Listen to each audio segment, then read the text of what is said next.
Hello students, welcome to my channel. আমি যে কথাটা এখন বলবো সেটা শুনে ভয় পেয়ে যাবো না।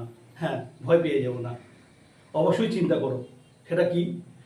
হাতের লেখা যদি খারাপ হয় তাহলে কিন্তু নম্বর কমে যেতে পারে। ইয়েস, হাতের অক্ষর যদি খারাপ হয় তাহলে নম্বর কমে যেতে পারে। কি করবে? এই ভিডিওতে আমি তোমাদের কিছু টিপস দিচ্ছি। সেই টিপস অনুযায়ী যদি চলতে পারো তাহলে অবশ্যই তোমার হাতের লেখা সুন্দর হবে এবং তুমি নম্বরগুলোও পাবে। কেন হাতের অক্ষর খারাপ হলে তোমার নম্বর কমতে পারে? না, স্বাভাবিক ব্যাপার। যদি পরীক্ষক বুঝতেই না পারেন তুমি কি লিখেছো তাহলে সেক্ষেত্রে তোমার নম্বর তো কমবেই। তাহলে পরীক্ষক বুঝতে পারতে হবে এমন লেখা লেখো। এখন যদি কেউ মনে করে আমার হাতের অক্ষর খারাপ, আমি রাতারাতি পাল্টে ফেলবো, অসম্ভব। তাকে ধীরে ধীরে ধীরে ধীরে চেঞ্জ করতে হবে। তার মানে এই নয় যে একদম এখন থেকেই আদর্শলিপি বই নিয়ে বসে পড়লাম, কোন অক্ষরটা কেমন দেখতে সেটা অভ্যাস করে নেবো, হবে না। এটার জন্য আমি 3টে স্টেজে আলোচনা করছি। কিভাবে 3টে স্টেজে তোমার হাতের অক্ষরটাকে ভালো করবে দেখো, পরপর আলোচনা করছি। স্টেজ 1, একদম প্রথম পয়েন্ট, লাইন সোজা করো। ইয়েস, লাইনটাকে সোজা করো। তোমরা অনেকেই লেখো এদিক ওদিক বেঁকে যায়, একদম সেটা চলবে না। এই সময় অর্থাৎ এই স্টেজে একদম শুরুতেই অক্ষরগুলো এবং লাইন ভালো করে সোজা করে লেখো। সেগুলো ভালো দেখতে না খারাপ দেখতে সেদিকে নজর না দিয়েও চলবে, সেটা দেখতে যেও না। লাইনটাকে সোজা করাই তোমার এখানে মূল উদ্দেশ্য, অক্ষরগুলোকে সোজা করা মূল উদ্দেশ্য।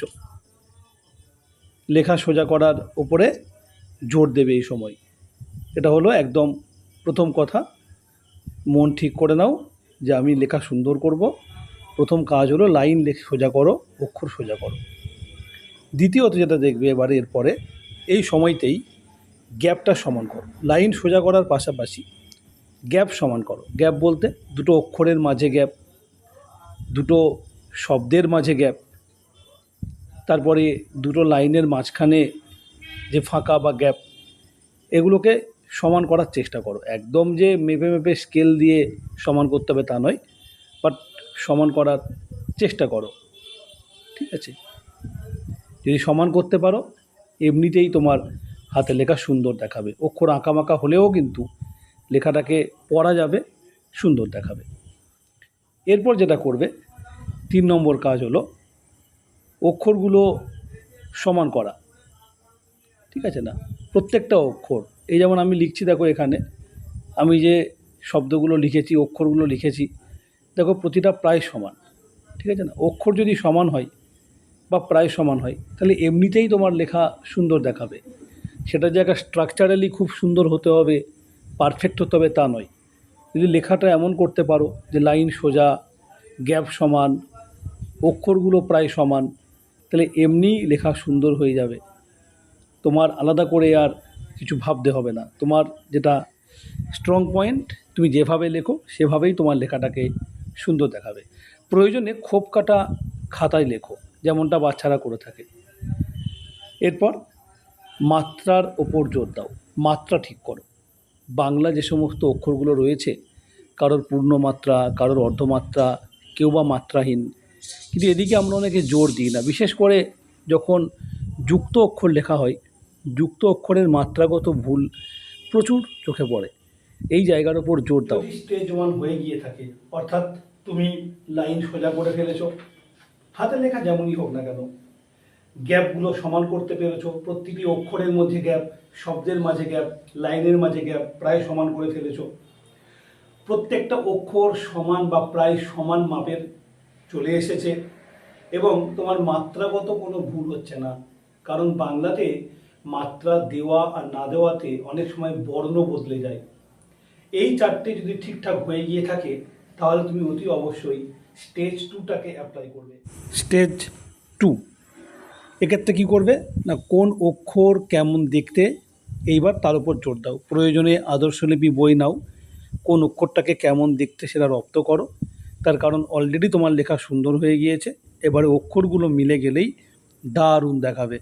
তাহলে কোনো লজ্জা নয়, আদর্শলিপি বই নিয়ে নাও। স্টেজ 2ও রপ্ত হয়ে যায়, অর্থাৎ তুমি অক্ষরগুলোকে ঠিকঠাক লিখতে পারছো, তাহলে এবার তোমার স্টেজ 3 বা দারুণ সুন্দর একটা হাতের লেখা